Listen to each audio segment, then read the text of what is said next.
దీనేదో ఒకటి చేయాలి. ఆ ఇన్స్పెక్టర్ కిరణ్ నిన్ను అంతగా అనుమానించేలా ఎక్కడ తప్పు చేసావు? అదే అర్థం కావడం లేదు. దాన్ని నమ్మించడానికి నా గెటప్, బిహేవియర్ అన్ని చేంజ్ చేసుకున్నాను. అయినా సరే నువ్వు ఎస్కేప్ అవ్వకముందే అనుమానితుల లిస్టులో నీ పేరు రౌండప్ చేసింది. మీ అన్నయ్య కొరియర్ పంపించడమే కలిసొచ్చింది.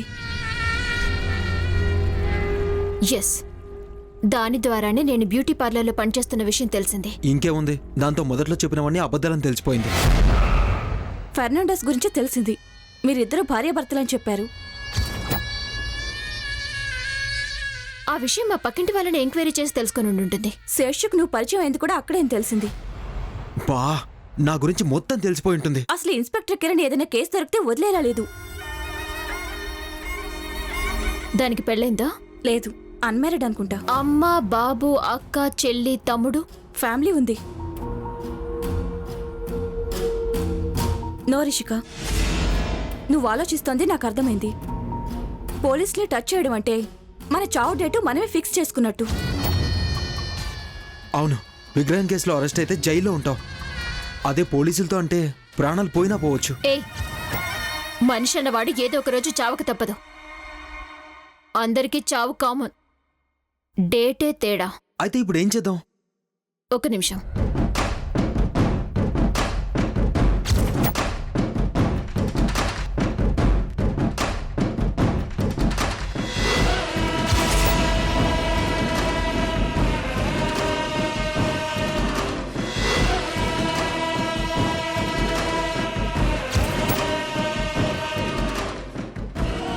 ఆ inspector Kiran investigation beauty parlour దగ్గరే ఆగిపోవాలి. అక్కడి నుంచి నా వరకు వస్తే ఏముంది, అందరినీ జైల్లో. నో, జైలు కంటే చావే బెటర్.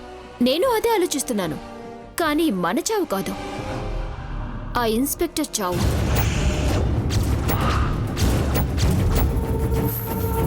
ఆ ఇన్స్పెక్టర్ కిరణ్ని చంపేద్దాం.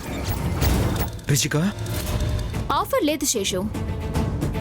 మనం సేఫ్గా ఉండాలంటే ఆ ఇన్స్పెక్టర్ కిరణ్ ఉండకూడదు. అనిత,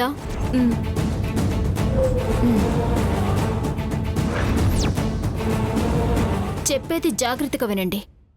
మీరిద్దరూ వెళ్ళి ఆ కిరణ్ ఎక్కడుంటుందో తెలుసుకోండి.